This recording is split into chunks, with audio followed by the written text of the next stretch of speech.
বিসমিল্লাহির রহমানির রহিম। m02 এই সেটটা আমরা কালকে ডিসপ্লে লাগাইছিলাম।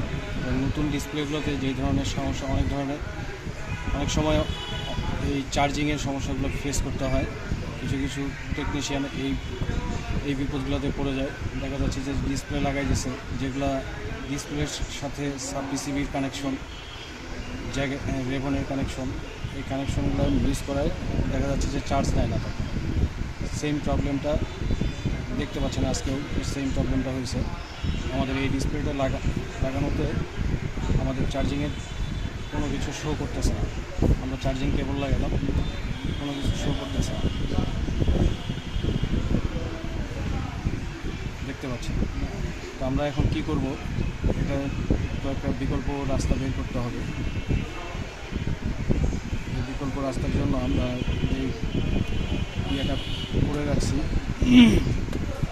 কাজটা করে রাখছি। আমরা দেখতে পাচ্ছেন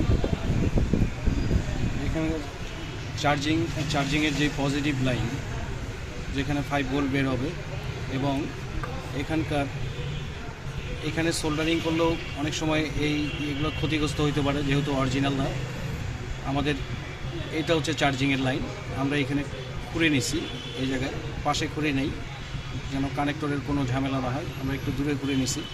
এখান থেকে এখানে একটা আমরা জাম্পার ওয়্যার নিব, এই যে এরকম জাম্পার ওয়্যারটা ডবল করে নিব, তাহলে চার্জিংয়ের অ্যাম্পিয়ারটাও ভালো যাবে এবং চার্জ করতেও সুবিধা হবে। দেখতে থাকেন। আমরা এখান থেকে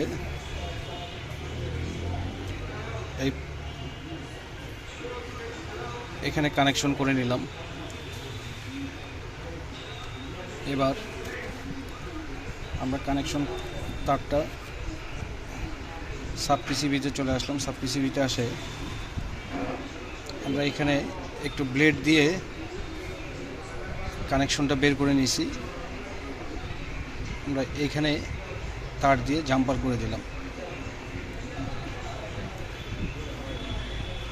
আমরা এটা কাজ না করে আমরা এলসিডিটা সোল্ডারিং করলে হয়তো বা আসতে পারতো, কিন্তু এলসিডি সোল্ডারিং করতে গেলে অনেক সময় এগুলো নরম থাকে। এই পাগুলা তখন এক পায়ের সাথে আরেক পা যদি ইনকেস লাগে যায়, তখন ডিসপ্লেটাই আমাদের নষ্ট হয়ে যাবে, ক্ষতিগ্রস্ত হবে। যার জন্যই আমাদের এই কাজটা করা। এই কাজটা অনেক টেকনিশিয়ান ভাই এই ধরনের বিপদে পড়ে, তো তাদের জন্য এই ভিডিওটা করা। দেখতে পাচ্ছেন আমরা সব কিছুই কানেকশন দিলাম। কানেকশন দেওয়ার পরে আমরা এবার চার্জিং লাগাবো। দেখতে পাচ্ছেন আমাদের চার্জিং লোগো শো করলো। আমাদের চার্জিং ব্যানারটা আসে কিনা দেখি। চার্জিং ব্যানারটা আসে, পার্সেন্টটা আসলেই আমরা কনফার্ম হব। এই পার্সেন্টটা আলহামদুলিল্লাহ আসে, আমাদের 5% চার্জ আছে। আমার ভিডিওটা যদি ভালো লাগে তাহলে আমার চ্যানেলটা সাবস্ক্রাইব করবেন, পাশে থাকা বেল আইকনটা অল করে দেবেন। আসসালামু আলাইকুম।